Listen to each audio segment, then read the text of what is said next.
Menanti Kabinet Prabowo. Gambaran kabinet mendatang kian jelas setelah Presiden terpilih Prabowo Subianto memanggil sejumlah calon menteri, wakil menteri, dan kepala badan. Catatan Kompas pada Senin, 14 Oktober 2024, ada 49 orang yang disebut sebagai calon menteri yang dipanggil Prabowo ke rumahnya di Jalan Kartanegara, Jakarta. Sementara pada Selasa 15 Oktober ada 59 orang diduga calon wakil menteri dan kepala badan yang datang ke kediaman Prabowo. Seiring dengan pemanggilan itu beredar sejumlah informasi yang perlu dibuktikan kebenarannya.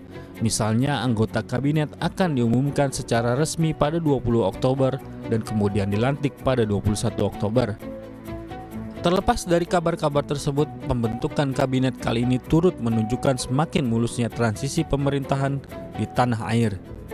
Hal yang patut disyukuri, terlebih jika melihat ke belakang mulai dari pergantian Soekarno ke Soeharto, lalu B.J. Habibie, kemudian Abdurrahman Wahid, selanjutnya Megawati Soekarno Putri, kemudian ke Susilo Bambang Yudhoyono, dan berikutnya Joko Widodo, serta kini Prabowo.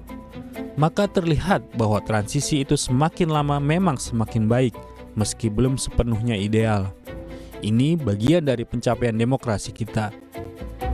Melihat latar belakang tokoh-tokoh yang dipanggil Prabowo mengingatkan pada pernyataannya dalam penutupan BNI Investor Daily Summit di Jakarta. Saat itu, Prabowo antara lain menyatakan akan merangkul semua kelompok dan kekuatan demi persatuan. Ia menyadari langkahnya itu beresiko membuat koalisi pemerintahannya membengkak, namun sudah menjadi tekadnya untuk membentuk pemerintahan dengan persatuan nasional yang kuat. Sejumlah langkah dilakukan untuk memuluskan tekad Prabowo tersebut. Undang-undang Kementerian Negara telah direvisi sehingga ketentuan maksimal ada 34 kementerian dihapus. Komisi di DPR pun sudah ditambah dari 11 menjadi 13. Seiring dengan itu beredar kabar bahwa ada 46 kementerian yang akan dibentuk di pemerintahan mendatang. Jika kabar ini benar, akan menjadi kabinet terbesar di era reformasi dan Orde Baru. Saat Orde Baru, kabinet dengan anggota terbanyak ada di Kabinet Pembangunan 5 dengan 44 menteri. Namun saat Orde Lama pernah ada kabinet dengan lebih dari 100 menteri, persisnya saat Kabinet Dwiekoara I dengan 110 menteri dan Kabinet Dwiekoara II yang memiliki 132 menteri. Berbagai pendapat muncul terkait komposisi kabinet mendatang.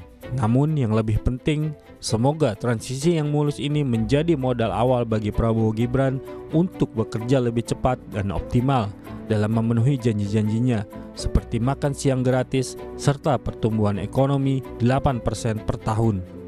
Dengan demikian, manfaat dari demokrasi akan semakin dirasakan rakyat. Semoga.